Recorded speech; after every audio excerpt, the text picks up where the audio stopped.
Gujarat number 1 engineering university Sankalchand Patel university. ఏంది మీ పిల్లగాడికా? అవును. ఒకసారి పెట్టుకొని చూస్తా. పెట్టుకో.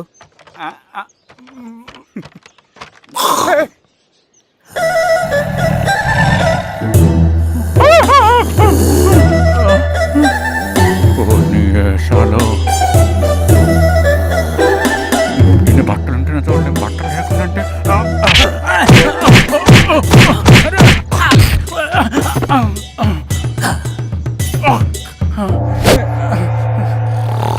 చంపేస్తా, నీకు దండ పెడతా.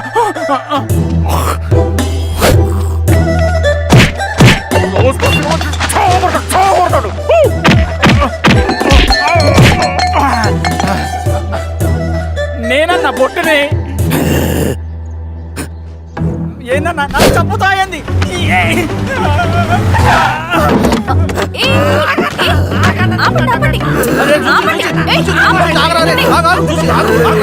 మాట్లాడి దొంగ సినిమా చూసాడమ్మా. పొద్దున్న నేను పులాను కొంచెం చంపేస్తాడమ్మా. మేడం మంచి కాఫీ పెట్టు. మేడమా? అయితే మేడంకి స్పెషల్ కాఫీయా? ఓకే అమ్మా. ఆడికి చిరంజీవి పిచ్చి. పిచ్చా? కాదమ్మా, ఫ్యాను. రండమ్మా కాఫీ తాదు కానీ. కూర్చోండి అమ్మా. ఏంటి స్వామి ఇతను? చాలా మంచోడమ్మా. మెగాస్టార్ సినిమాలు చూసిన వాళ్ళు అయిపోతాడు. స్వామి అమ్మా, ఈ కాఫీ నేను ఎక్కడో తాగాను. మేడంకి స్పెషల్ కాఫీయా? పద మేడం రాసుకో చూచి. Thank you. పద కూర్చో.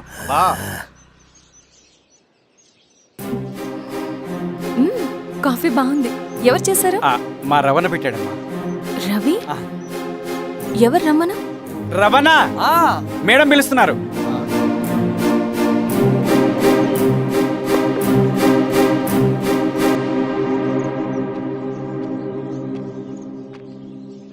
ఇతనే రవణ. శిరీష మీరా? రవి నువ్వేంటి ఇక్కడ? కాఫీ బాగుందా? చాలా. అది కాదు రవి, నువ్వు ఇక్కడ? ఈ హోటల్ మనోల్దే. మన ఫ్రెండ్స్ అందరు బాగున్నారా? చాలా బాగున్నారు. అవును మీరేంటి ఇక్కడ? ఏమైంది అన్నా? అన్నా ఏమైందన్నా? అన్నా? లే అన్నా. స్వామి త్వరగా కారుతా. జాగ్రత్త అన్నా, త్వరగా పట్టి తీయనా.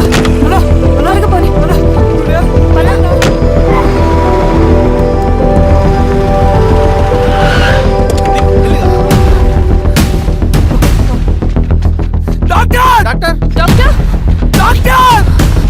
ఏమైంది డాక్టర్? త్వరగా చూడండి డాక్టర్.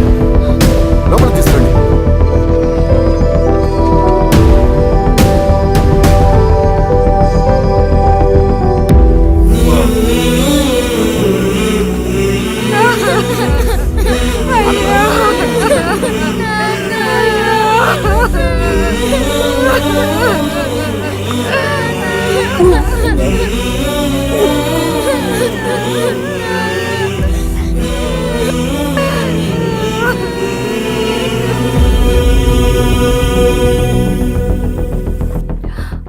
ఎలా ఉంది డాక్టర్?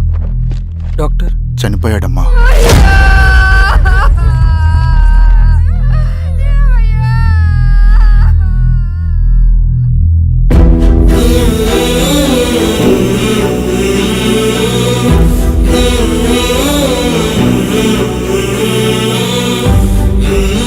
ఆ పేపర్స్ ఏంటి రవి?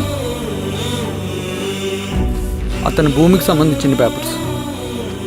ఒక సంవత్సరం నుంచి ఈ పేపర్స్ పట్టుకుని ప్రతిరోజు ఎంఆర్ ఆఫీస్ చుట్టూ తిరిగేవాడు. భూమిని తాకట్టు పెట్టి అప్పు తీసుకున్న పాపానికి టైంకి వడ్డీ కట్టలేదని అప్పిచ్చిన దొర ఎంఆర్ఓ ఆఫీస్లో లంచం ఇచ్చి భూమిని తన పేరు మీద రాయించుకున్నాడు. ఈ ఎంఆర్ఓ ఆఫీస్లో ఎవరు నిజాయితీగా పనిచేయట్లేదండి. చెట్టు కట్టి నరకాలు ఒక్కొక్కడిని. నరికేడవేంటి రవి? నువ్వు కాగితం మీద ఒక బొమ్మ గీస్తావు, ఒక చోట సరిగ్గా రాదు, ఏం చేస్తావు? ఎరేజర్తో సరిచేస్తావా లేకుంటే ఆ పేపర్ని చింపేస్తావా? మరి మనుషుల విషయంలో ఎందుకు రాదు ఆ ఆలోచన? తప్పు చేసిన ప్రతి ఒక్కరిని నరుక్కుంటూ పోతే చివరికి మిగిలేది మనుషులు కాదు, శవాలు.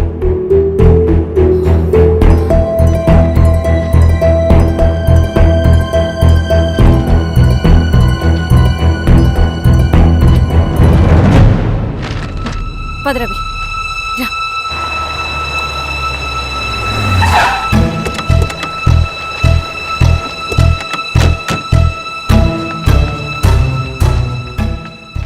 పానుకోటి నర్సయ్య ల్యాండ్ ఎవరు చూస్తున్నారు? మీరెవరు? ఇదిగోండి అప్లికేషన్. ఇది డిస్ప్యూట్ ల్యాండ్, ఎవడేం చేయలేడు. నీ నిర్లక్ష్యం, నీ లెక్కలేనితనం వల్ల ఒక నిండు ప్రాణం పోయింది. ఒక కుటుంబమే రోడ్డు మీద పడింది తెలుసా? ఏంటో మా గొడవ?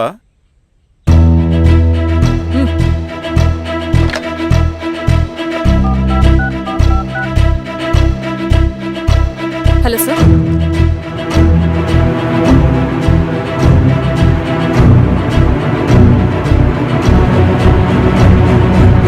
Okay sir. You are dismissed. Peon, నేను ఒక పేపర్ ఇస్తాను, అది కలెక్టర్ గారికి ఫ్యాక్స్ చేయి. అలాగే మేడం. ఎవరమ్మా మీరు? ఈ ఊరికి కొత్తగా వచ్చిన ఎంఆర్ఓ.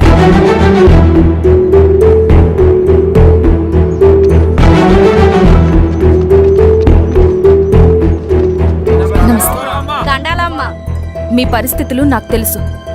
పని చేస్తేనే మీకు పూట గడుస్తుంది. పనులు మానుకుని మీరు ఈ ఆఫీస్ చుట్టూ తిరగాల్సిన అవసరం లేదు. మరి ఎట్టాగమ్మా? నేనే మీ ఊరొస్తాను. ఆ రోజు అరగంట వీలు చూసుకుంటే చాలు, మీ పని పూర్తయిపోతుంది. దండాలమ్మా.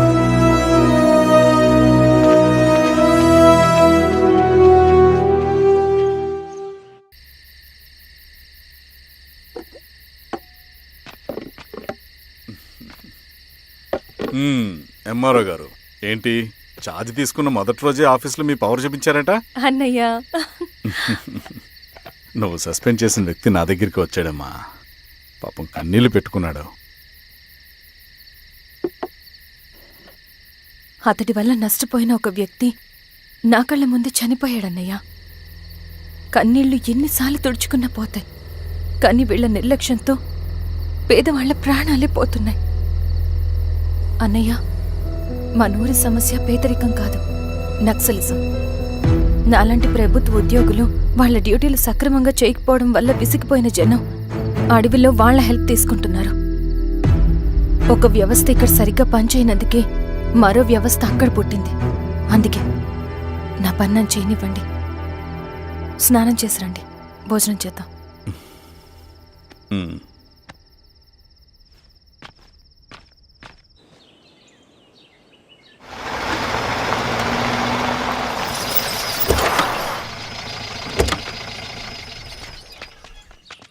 నమస్కారం అమ్మా. నమస్తే. ఇలా రండి. మీ ఊరు నుంచి కొందరు ఎంఆర్ఓ ఆఫీస్లో అప్లికేషన్స్ ఇచ్చారు. తను వాళ్ళ పేర్లు చెప్తారు, వాళ్ళని పిలవండి. అలాగే మేడం. వెళ్ళండి. Madam, coffee. నువ్వెప్పుడు వచ్చావు రవి? మీరు గంటకోసారి కాఫీ కావాలంటారు కదా, మాటి మాటికి వెళ్ళి రావడం ఎందుకని వచ్చేసా.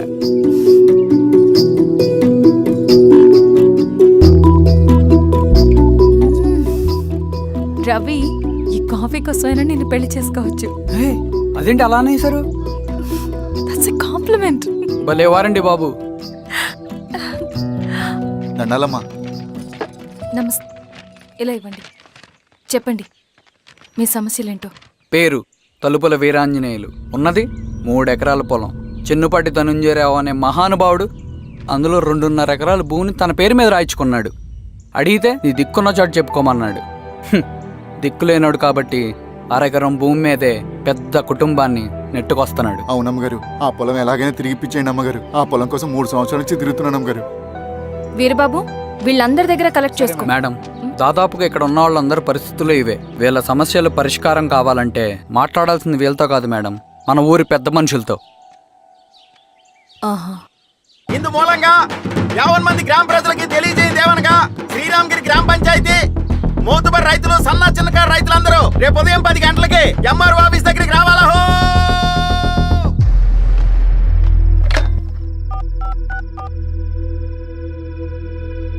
హలో, ఎవరు? నమస్తే బాబాయ్, నేను ఈశ్వర్ రెడ్డి. ఎలా ఉన్నావు? బాగున్నా. చెప్పు బాబాయ్, శిరీష్ ఎంఆర్ ఆఫీస్లో భూ సమస్యల గురించి రేపు మీటింగ్ ఏర్పాటు చేసింది. ఈ విషయం మన వాళ్ళంతా ఎలా తీసుకుంటారో అర్థం కావట్లేదు. అందుకనే మీకు ఫోన్ చేశాను. శిరీష్ చెప్పింది చేయండి, అదే మనకు కలిసి వస్తుంది. సరే బాబాయ్, ఉంటాను.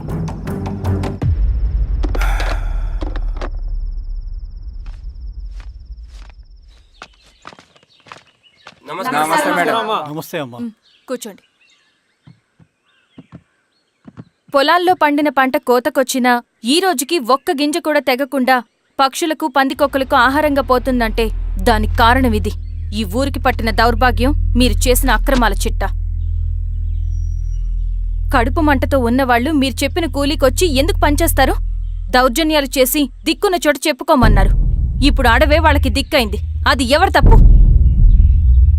మొత్తం 100 ఎకరాల పైచిలుకు భూమి వాళ్ల దగ్గర దౌర్జన్యంగా లాక్కుని ఇన్ని సంవత్సరాలుగా మీరు అనుభవిస్తూ ఉన్నది. మీ అంతట మీరుగా తిరిగిచ్చేస్తారా, లేదా చట్టం ఎలా పనిచేస్తుందో మీకు చేసి చూపించమంటారా? అలా చేయండి మేడం. నువ్వు ఆగవయ్య నరసింహులు. ఏం చేయాలో మా ఎంఆర్ఓ గారికి బాగా తెలుసు. అట్టా కానివ్వండి అమ్మా. ఇస్తే మీ పొలాలు ఇవ్వండి, మా వివం. మీ పేరేంటి? సామిరెడ్డి. రూల్స్ ప్రకారం వెళ్తే మీ మొత్తం పొలం పోతుంది. కూర్చోండి. సామిరెడ్డి కూర్చో.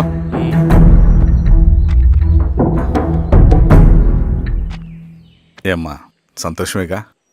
మరీ నువ్వు అనుకున్నంత చెడ్డవాళ్ళేం కదమ్మా మనోళ్ళు.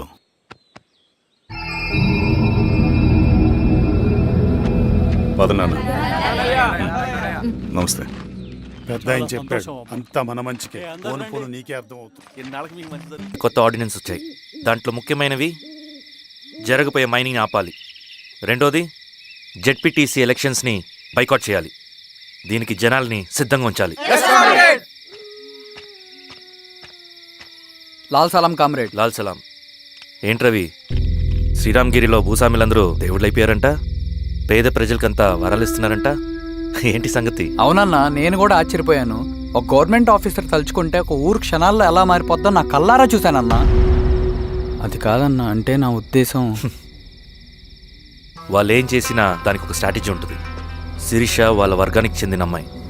ఆ అమ్మాయికి ఎంత పాపులారిటీ వస్తే వాళ్ళకంత మంచిది. ఎందుకంటే వాళ్ళ అన్నయ్య ఈశ్వర్ రెడ్డి రాబోయే జెడ్పీటీసీ ఎలక్షన్స్లో చైర్మన్గా పోటీ చేయబోతున్నాడు. ఈ అభిమానం మొత్తం వాళ్ళు ఓట్ బ్యాంక్గా మార్చుకోపోతున్నారు. అంటే అన్నా, శిరీష అయినా ఎవరైనా ఒకే తాను ముక్కలే. అధికారమే వాళ్ళ అవసరం తీరుస్తుంది. వీళ్ళందరూ అధికారం కోసం ప్రయత్నం చేసేది వాళ్ళ ఉనికిని కాపాడుకోవటం కోసమే.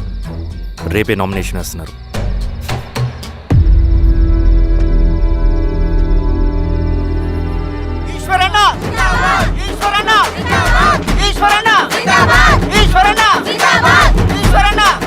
గారు మీ సపోర్ట్ మాకు కావాలి.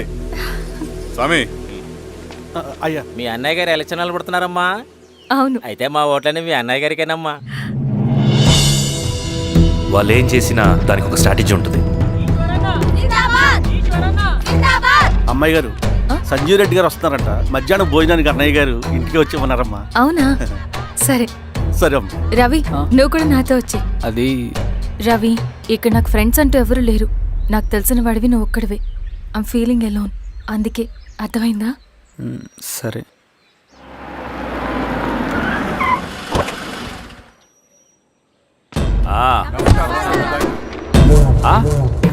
సురా, బాగున్నావా?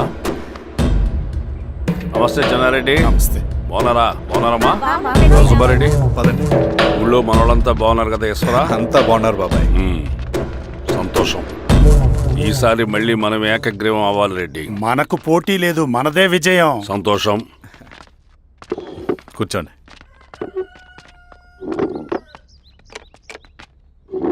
మీరందరూ లోపలికి వెళ్ళి భోంచేయండి. అలాగే అన్న.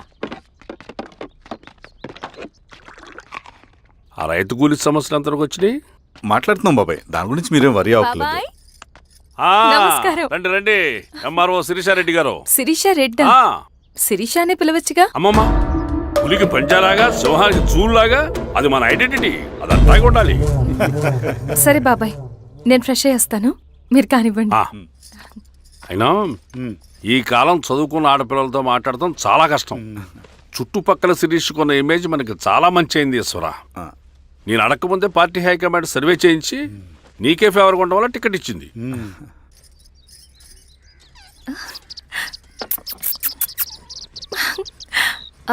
అన్నయ్య వాళ్ళు ఎక్కడ? బయటికి వెళ్ళారమ్మా. ఓ, బయటికి వెళ్ళారా? రవిని పిలు. అలాగే. మేడం రవి రా రా రా, కూర్చో. పర్లేదు మేడం. మేడం ఏంటి, శిరీషానే పిలవచ్చుగా. అది కాదండి, ఎవరైనా కూర్చో. చూస్తే. కూర్చోవయ్యా. ఇది ఆఫీస్ కాదు రవి, మా ఇల్లు. వడ్డించు. సరే అమ్మా. రవి, ఆ, అడవిలో నక్సల్స్ ఎక్కడుంటారో తెలుసా నీకు? ఏంటి శిరీష? అడవిలో నక్సల్స్ ఎక్కడుంటారో తెలుసా నీకు? ఎందుకు శిరీష గారు? తెలుసా తెలీదా? నాకెలా తెలుస్తుందండి? చూచాయిగా ఆయన తెలీదా? సరే, ఎక్కడుంటారో నాకు ఐడియా ఉంది. సాయంత్రం ఇద్దరం కలిసి వెళ్దాం. అది కాదండి. నువ్వు వస్తున్నావు అంతే. తిను.